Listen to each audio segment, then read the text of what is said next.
বিধবা মহিলাকে ফুসলিয়ে কয়েক লক্ষ টাকাসহ সম্পত্তি আত্মসাতের অভিযোগ উঠল শ্রীভূমি জেলার বদরপুরের এক যুবকের বিরুদ্ধে। মহিলা অসম পুলিশের এক আধিকারিকের স্ত্রী। বছর 7 আগে কর্মরত অবস্থায় সে পুলিশকর্মীর মৃত্যু হয়।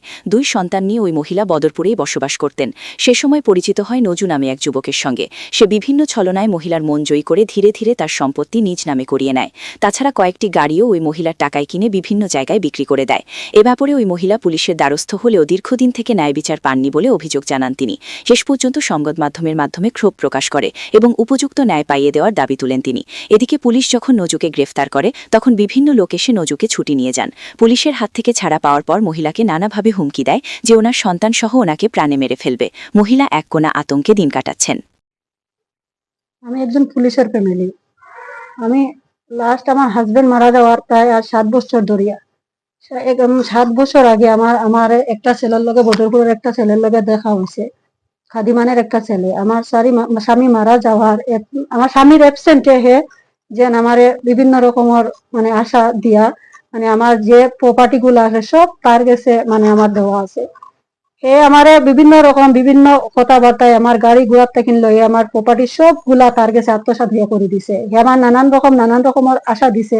আজকে 5 বছর ধরিয়া আমি এসপি অফিসার বদরপুর থানায় আসা যাওয়া করি, তারে প্রশাসনে তারে উঠায়, তার গ্রামের মানুষে তার অন্য তার লোকালিটি মানুষে তারে থানা থেকে মানে তারার আন্ডারে ছুটে লইয়া যায়, কিন্তু আজ পর্যন্ত আমি ন্যায় বিচার পাই না। আমি প্রত্যেক বছর এসপি স্যার এসপি ম্যাডামের কাছে যাই, আমি কোনো ন্যায় বিচার পাইলাম না। আমি পুলিশের একজন ফ্যামিলি, যদি আমি ন্যায় বিচার না পাই যদি লোকাল পাবলিক লার কি অবস্থা।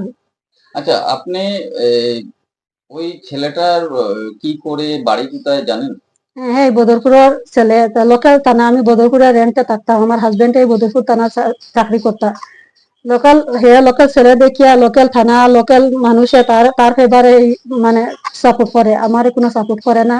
আমার রেন্টের মানুষ ভাবিয়া তারা, আমি প্রশাসনের মানুষ হইয়া আমার কোনো যাতে আমি হেল্প পাই না। আচ্ছা, বদরপুর থানায় গেলে আপনি সব ব্যবহার পাননি? আমি 5 বছর ধরে যাই। 5 বছর ধরে যাওয়ার পরে থানার দলাল আছে, ওসি স্যার আছে, তারা যেরকম কথা কয় যেরকম কথাবার্তা করে ব্যবহার পাতি করে বোঝা যায় আমার কোনো আত্মা সম্মান কিচ্ছু নাই, বোঝা যায় এরকম। তারা লোকাল মানুষ দেখিয়া তার লোকাল ছেলেটারে তারা সবসময় হেল্প করে। আমি আজকে 5 বছর ধরে কোনো ন্যায় বিচার পাই না। গত 2 দিন আগে আমি ওসি স্যারের লগে দেখা করিয়া আইয়রে দিয়া তারা অ্যারেস্ট করানি হয়েছে। ওসি আমার আইয়র সামনে হে আমার ওয়ার্নিং দিছে যেন তারে এবার না ছুটাইবার লাগে, ছুটাইলাই যদি হে কালকে সকালকে সূর্য আমার দেখতে দিত না, প্লাস আমার বাচ্চারা মারবো। হে মানে আমারে কি করবো হে নিজেও জানে না। আইয়ো নিজে দেখছে আমার ওয়ার্নিং দিছে। এরপরে আইয়া তারা জানি না কি এভিডেন্স, তার লোকাল মানুষ আবার গেছে গিয়া তারা ছুটাইয়া লইয়া গেছে। এখন আমি আতঙ্কিত হয়ে ঘুরলাম যে হে ছুটি গেছে, আমি ধরতেন বাইরে থামছিলাম হে আমার মারবো। তার লোকাল মানুষগুলা তারা আমার ট্রেডিং দেয় যে আমার তারা মারি দিব। আমি যদি আমার কিচ্ছু হয় যদি আমার ডিপার্টমেন্টে সবকিছু জানে।